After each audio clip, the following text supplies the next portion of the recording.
Hello, students. This is the third part of the chapter 9 Little Green Men. This is from your book My English Garden. So, in this video, we are going to have all the exercises which are given in this chapter. So first we'll have the first exercise that is based on understanding the text. यानी whatever you have learned read in this poem, जो भी पढ़ा आपने इस poem में, on the basis of that text, what you have understood till now, this is all asked in this exercise. So basically we are going to find out the perfect or the correct word for these blanks. So let me just make you clear all the sentences so that you can understand. Number 1. Now here I have not mentioned the box जिसमें words लिखे होते हैं, जिसमें से आपको छांट के लिखना होता है. This is solved exercise, but you need to understand so that in future whenever you have to learn, you can easily learn and understand.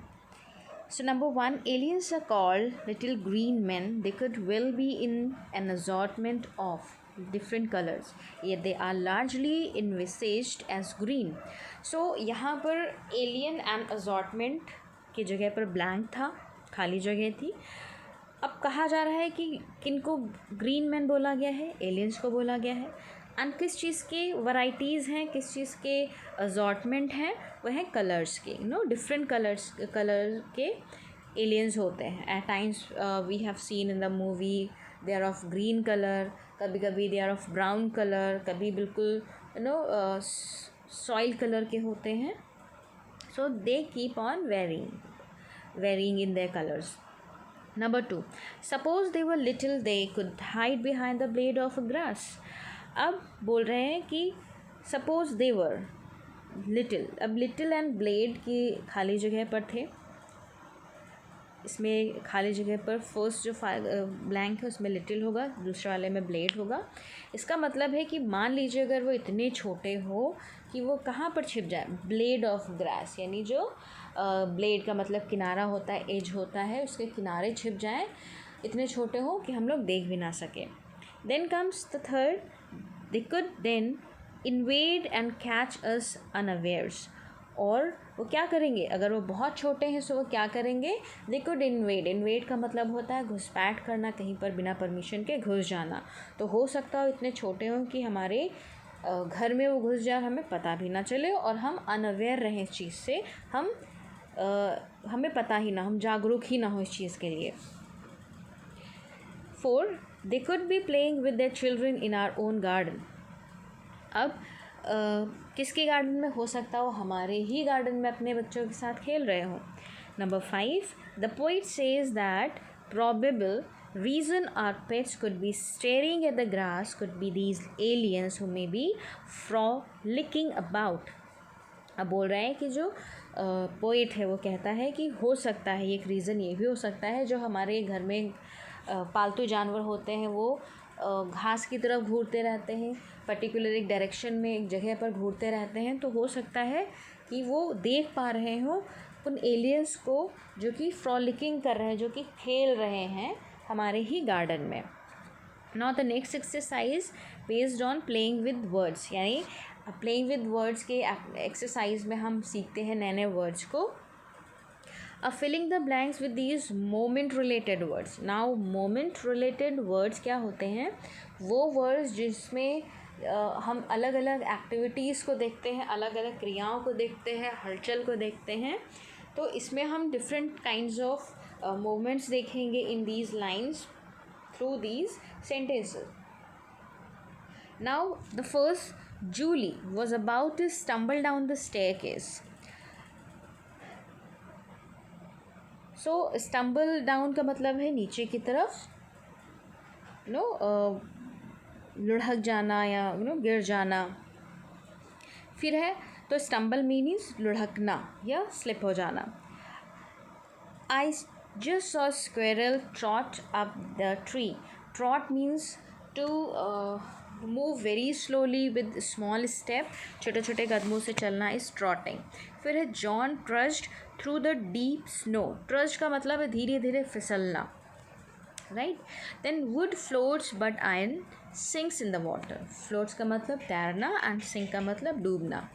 Then fifth, spin the wheel and try your luck. Spin का मतलब होता है घुमाना.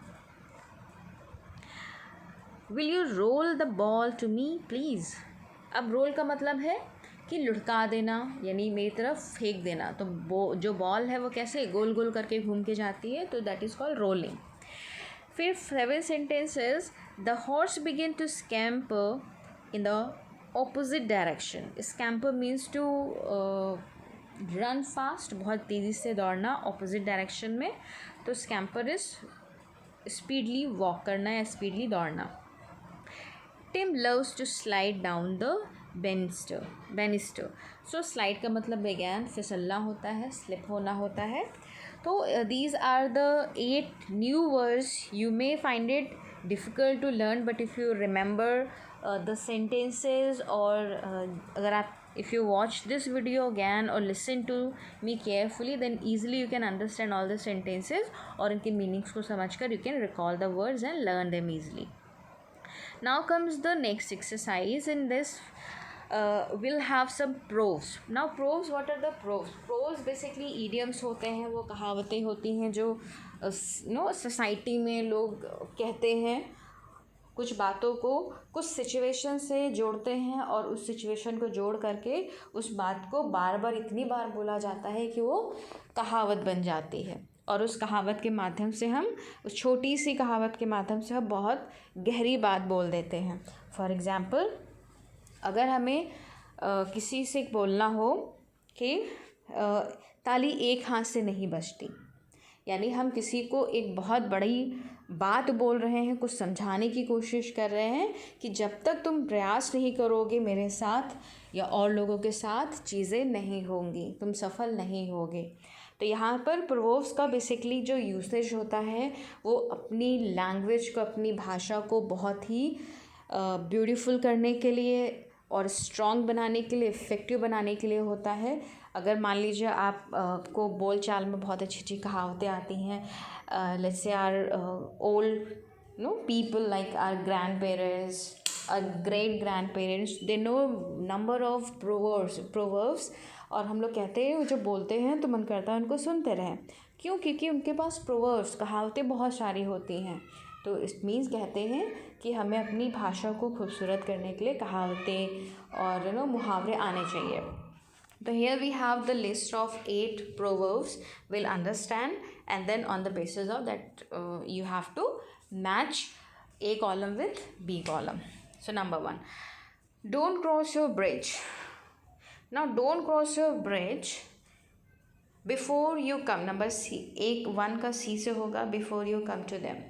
यानी कि जब तक आपके साथ कुछ ना हो तब तक हमें परेशान नहीं होना चाहिए, है ना. जब तक हम उस सिचुएशन में ना पड़े तब तक हमें उसके बारे में सोच के पहले ही परेशान नहीं होना चाहिए. We should wait something to happen and then we have the solution. फिर है मैनी, तो 1 का C हो जाएगा. Many hands, now many hands make work light, 2 का F हो जाएगा. तो जब हम बहुत सारे हाथ से काम करते हैं, it means when we work together then the work becomes light. जो काम होता है वो आसान हो जाता है. अगर हम शादी बारात में, यू मस्ट हैव सीन, हमारे रिलेटिव्स, हमारे नेबर्स आते हैं, हमारी हेल्प करते हैं और फाइनली क्या होता है, काम आसान हो जाता है. So many hands make work light. Number 3, you can not teach an old dog new tricks. So 3 का E हो जाएगा. तो कहते हैं कि बुरी आदतें आसानी से नहीं जाती हैं, या फिर आप किसी मूर्ख को सिखा नहीं सकते हैं. जिसने मन बना लिया हो कि मुझे कुछ नहीं सीखना है, उसको हम कुछ नहीं सिखा सकते. तो जो बूढ़ा जब कोई बहुत ज़्यादा एक्सपीरियंस्ड हो जाता है या फिर अपने आप को बहुत ज़्यादा इंटेलिजेंट समझता है तो हम उसको बहुत ज़्यादा नहीं सिखा सकते.